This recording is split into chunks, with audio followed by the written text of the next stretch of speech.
Drama, drama, drama. Well, The View unexpectedly cut to commercials yesterday after a messy on-air fight. Whoopi Goldberg forced the show to go on break after cutting off hosts Sunny Hostin and Alyssa Farah-Griffin during an intense debate on school vouchers. The heated exchange was sparked by the news of President-elect Donald Trump nominating WWE co-founder Linda McMahon for Secretary of Education. Take a listen. Let me just finish this. So wealthy families are overwhelmingly the recipients of school voucher tax credits. I'm not making this up. This has been studied. In 2020, a 2020 study found that only about half of states with voucher programs require teachers to have a bachelor's degree, require teachers to have training, require teachers to have licensing, require participating private schools. If I may get in, just to make it a conversation. But because I have children and because I looked at the private I went schools, to public school. I believe you got to go to private school. There is zero statistical significance. You got to go to private school.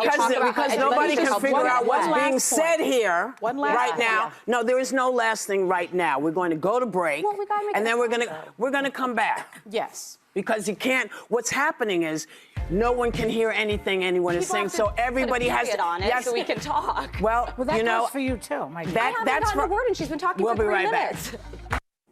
Testy. I would have been interested to hear the rest of that conversation. I mean, Alyssa Farah-Griffin was just trying to get a word in. Sunny Hostin monopolizing things. Alyssa, I think she's often. I've seen some conservatives go after her for not, for ceding too much ground to her liberal co-host. But it is a tough job to sit next to, 4 other people who are dead set against you and try to push back. It's really tough. I know Meghan McCain, who I am friendly with, used to do it, and it's frustrating and got burnt out trying to do it. So I tend not to criticize Alyssa even when I think she's going a little softer than she needs to be, because I think any of us in that situation might do that same thing. Good on her for trying to get a point in about Sunny Hostin, who I think she was saying does send her kids or herself was the product of private education and going after school vouchers. Look, the school vouchers, those of us who support school vouchers, we don't want to just make them available for wealthy kids. We want to make them available for anyone, to whatever money is being spent on that kid's behalf into a public school system. Into, by the way, the public school system that it's geographic, that you happen to live in. You have to go to that school. We're saying, why do you have to go to that school? You could go to a different public school that you like better, or a private school, or homeschool, or whatever.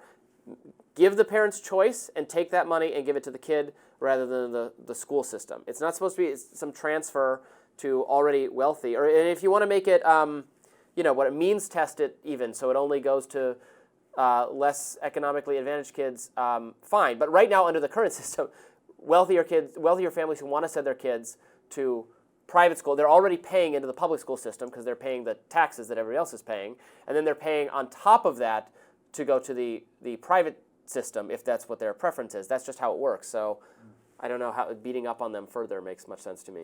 So, first of all, I would have liked to have heard more of the View conversation, and not only because it would be fair enough for Alyssa Farah-Griffin to get in, but because I also wanted to hear more about the argument that Sunny Hostin was making, which I think was that the standards for schools in receipt of vouchers are in some way more lax than they are for public schools. I don't know whether that is true or not. If it is true, if she has done her research, that seems to be a legitimate concern to have.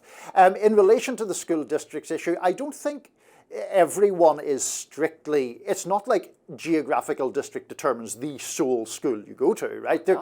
There can be some choice, I thought, within a district. Is that not the case? Well, sometimes there are multiple schools within the district, but you got to be in the district no. It's very, this happens all over America, where if you want to go to a different, people move to get into a different school district, or you say, oh, my kid actually lives with their grandmother who lives in a different school district to go to that school. No, it's very zip code based. But does every district have only, for example, one high school? I mean, obviously, so you could choose within the same school district to go to different high schools.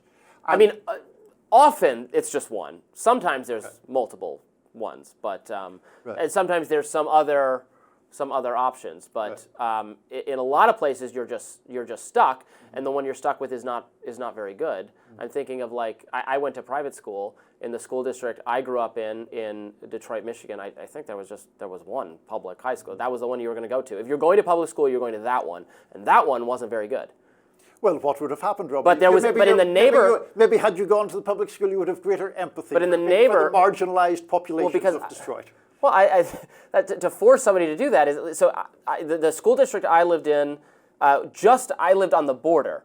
The school district next door was Grosse Pointe, which is, people know, there's a very wealthier suburbs of Detroit with very nice public schools. But I couldn't go to that school because I didn't live there. And people would argue, well, you're not paying taxes there, so that's not your school. But what we're saying is, why don't we just give all that money to the people, to the families, and then I can go to that one. If I get admitted, I can go to that one. If I can't get admitted, I have to go to this one. Or I can go to private school if I can get admitted, or whatever. Like, that would be a better arrangement than saying I'm sentenced to this. It's a geographic determination. Yeah, I mean, I think that there are, obviously I'm at a disadvantage in this discussion in that I very obviously did not go to high school or, for that matter, college in this country.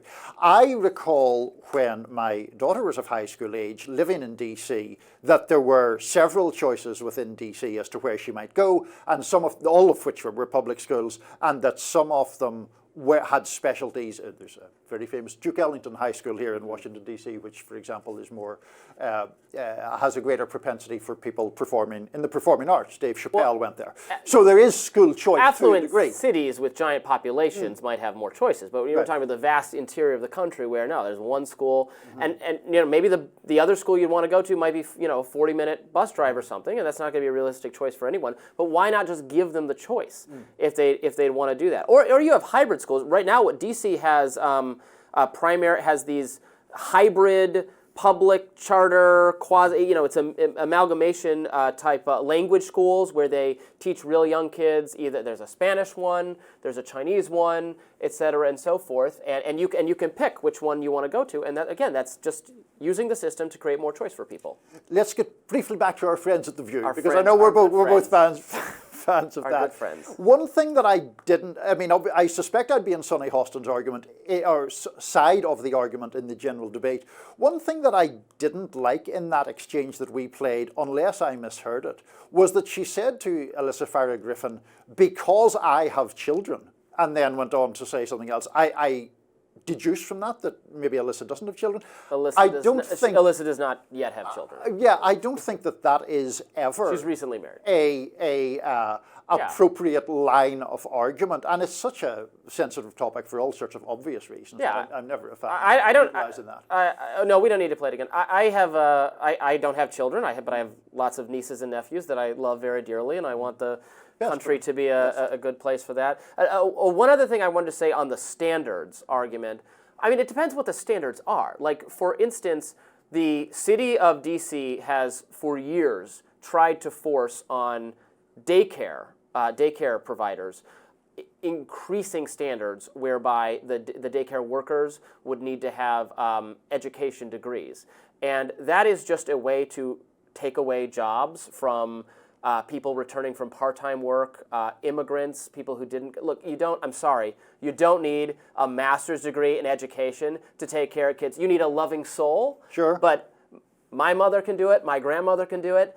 It takes I'm not saying it's an easy job. I'm sure I wouldn't be very good at it, but it does not. You don't have to just sit in a classroom to understand it. I would never cast aspersions on the childcare abilities of Mama Soave or Grandma Soave, but I do think that in general, obviously standards are important. Now, do you need an advanced degree to take care of very young kids? No, obviously not. But I do think that sometimes, respectfully from the conservative perspective, sometimes the argument is, oh, government is demanding too high standards, and other times it's like, well, all these terrible teachers should be sacked. You have to have standards that are useful and appropriate for whatever standards, yes, but endless credentialing, I have a lot of skepticism is good for. It's not good for the workers in these positions.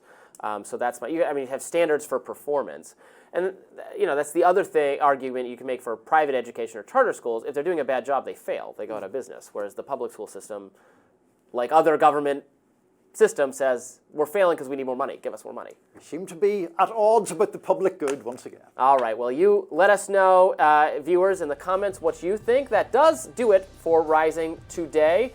Niall will be back tomorrow, right? With our mutual friend. You're working harder than I am this week. A full week of Niall. I think it's been delightful. Let us know what you think. Be sure to like, share, and subscribe so you never miss any content.